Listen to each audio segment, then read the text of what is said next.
ভাইরে ভাই, চতুর্দিকে শুধু শুনতেছি ভাইরাল ভাইরাল নাকি সান্ডার মাংস। আসসালামু আলাইকুম, হ্যালো এভরিওয়ান, আপনাদের শিউলি আপু নিয়ে আসছি সেই সান্ডার মাংসর রেসিপি। দেখে নিন আজকে কিভাবে কি দিয়ে রান্না করতেছি। তো চলুন যাওয়া যাক।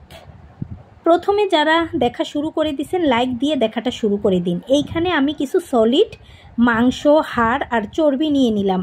তবে এগুলো আমার সবসময় কাটা ছিল মাংসগুলো, তাই পিসগুলো ছোট মনে হচ্ছে। আপনারা চাইলে আরও বড় পিসও করতে পারেন।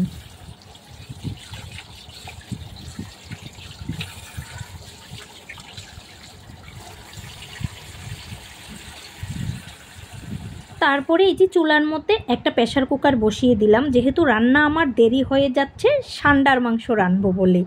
তো ছেলেরা এখন মসজিদে চলে যাচ্ছে, আজ তো শুক্রবার, তো এখন ওরা জুম্মা পড়ার জন্য চলে যাচ্ছে। আমারও রান্নাটা দেরি হয়ে যাচ্ছে, যেহেতু বাসায় অনেক কাজ করেছি, ভাবলাম প্রেসার কুকারই দিয়ে দেই, যেহেতু সিলিন্ডার গ্যাস কি আর করা। তারপরে এই যে প্রেসার কুকারে মাংসটা দিয়ে এক এক করে আমি সব গোটা মশলা দিয়ে দিব। এইখানে আমার বাটাবাটির কোনো ঝামেলা নাই। দেখুন তেল ছাড়া কিভাবে সান্ডার মাংস রান্না করা যায়। দিয়ে দিলাম তেজপাতা, এলাচ, দারচিনি আর একটা স্টার মশলা। আর এই যে মরিচটা দেখতে পাচ্ছেন একটু কেটে নিলাম, এই মরিচটা আমি সৌন্দর্যের জন্য দিচ্ছি। আপনারা চাইলে দিতেও পারেন, আবার নাও দিতে পারেন। এখানে আপনারা কাঁচা মরিচও দিতে পারেন। তো কড়াইতে রান্না করলে যেহেতু একটু সময় লেগে যাবে, ছেলেরা চলে আসবে নামাজ থেকে, তাই ভাবলাম যে প্রেসার কুকারই দিয়ে দেই আর কি, আর আমার গ্যাসটাও বেঁচে যাবে। তারপরে এখানে দিয়ে দিলাম গোটা কালো গোলমরিচ, চাইলে সাদা গোলমরিচও দেওয়া যাবে, তো আমি সাদা গোলমরিচটা অন্যভাবে দিব। এখন দিয়ে দিতেছি গোটা গোটা 4-5টা পেঁয়াজ, দেখুন। তারপরে এখানে 4-5টা গোটা রসুন দিয়ে দিছি। যে কোনো মাংসতে আমি এমনিতেও মাংস রান্না করলে 1-2টা রসুন দেই, আমার খুব পছন্দ আর খেতেও খুব ভালো লাগে। আর এইটা হচ্ছে একটা সিক্রেট মশলা, আমার চ্যানেলে আছে, অনেক আগেই দেওয়া, আপনারা দেখে নিতে পারেন। যে কোনো মাংসতে আমি শুধু এই মশলাটা দেই আর কি, অন্য মশলার সাথে। যেহেতু আজকে বাটাবাটির ঝামেলা নাই, তাই একটুখানি দিলাম। তারপরে পরিমাণ মতো লবণ দিয়ে দিলাম। তো লবণটা আপনারা বিশেষ করে একটু কম দেওয়ার চেষ্টা করবেন, বেশি দিতে হবে না। আর এখন দিয়ে দিব ওই যে তেল ছাড়া বললাম না, তেল তো একেবারে ছোঁয়াবই না। এখানে দিয়ে দিলাম ঘি। আমি যেহেতু একসাথে অনেকগুলো ঘি ছোটো বোন পাঠিয়ে দেয়, তো আমি কিছু ঘি হচ্ছে এই যে ডিব্বাটা আমি ডিপ ফ্রিজে রেখে দিছি, তো আজকে শেষ, এখন নামিয়ে নিলাম। তো এখান থেকে জমা একটু ঘি দিয়ে দিলাম, সমস্যা নাই, আগুনের তাপ লাগলে গলে যাবে। সাথে একটু সাদা গোলমরিচের গুঁড়া দিয়ে দিলাম।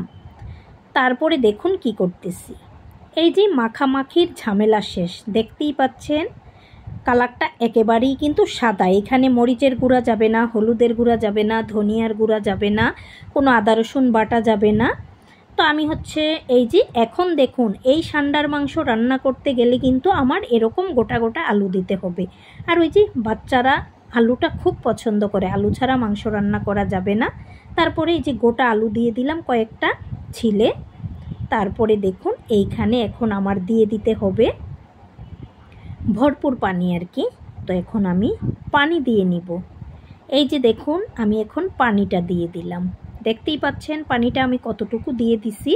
চুলায় যদি আমি কড়াইতে বসাতাম এই মাংসটা, তাহলে আমি আরও বেশি পানি দিতে হতো। যেহেতু প্রেসার কুকারে দিব, অল্প সময়ে হয়ে যাবে, তাই আমি পানির পরিমাণটা একটু কম দিয়ে দিলাম, যেহেতু প্রেসার কুকারটাও একটু ছোট। এখন হচ্ছে আমি সেই প্রেসার কুকারের কি বলে ঢাকনাটা লাগিয়ে দিলাম।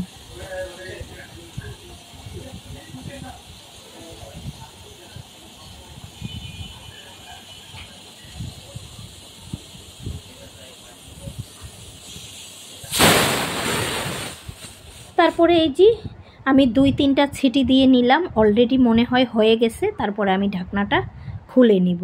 এই যে দেখতেই পাচ্ছেন ঝোলটা একটু কমে গেছে, আর এই খাবারটা হচ্ছে একটু ঝোল ঝোল খায় আর কি। তো আমার হচ্ছে মোটামুটি রান্নাটা কিন্তু হয়ে গেছে অলরেডি। মনে হচ্ছিল পেঁয়াজটা একটু গলে গলে যাবে, আর একটু জাল হলে, যাই হোক হয়ে গেছে। আমি আপনাদের একটা দেখাচ্ছি। ওরে বাবা গরম, তার জন্য ধরতে পারতেছি না, খুব সুন্দর সফট হয়ে গেছে। এই যে দেখুন কতটা সুন্দর কালার দেখা যাচ্ছে। তো মোটামুটি হয়ে গেছে, এখনই চুলাটা কিন্তু আমি অফ করে দিব। ইতিমধ্যেই কিন্তু ছেলেরা চলে আসছে নামাজ থেকে, আমারও নামাজ পড়া শেষ হয়ে গেছে। আর এই তো দেখুন কি মজাদার, কি বলে ঠান্ডার মাংস, তাই না? কি বলে ঠান্ডা, যাই হোক ভুলে গেছি নামটা কি হবে না হবে, যাই হোক ওদিকে তাকিয়ে লাভ নেই। তো এটা নাকি সান্ডার মাংস। যাই হোক আমি আপনাদেরকে দেখিয়ে দিলাম পাকিস্তানি পেশোয়ারি গরুর মাংসর রেসিপি। কেউ সান্ডার মাংস ভাববেন না। তো আমার মতো আপনারাও সামনে যেহেতু কুরবানির ঈদ এরকম পেশোয়ারি মাংস রান্না করে খেয়ে দেখতে পারেন কেমন লাগে। আর এই তো আমি দেখাচ্ছি, তাও গরম ধরতে পারতেছি না, তো এখন খেয়ে দেখাবো আর কি। যাই হোক, তো সবাই বলবেন আমার রান্নাটা কেমন হয়েছে, সবাই কমেন্ট করে কিন্তু জানাবেন। তো শিউলিস ফ্যামিলির সাথেই থাকবেন, বেশি বেশি লাইক কমেন্ট শেয়ার দিবেন, সবাই ভিডিওটা স্কিপ করবেন না। আসসালামু আলাইকুম।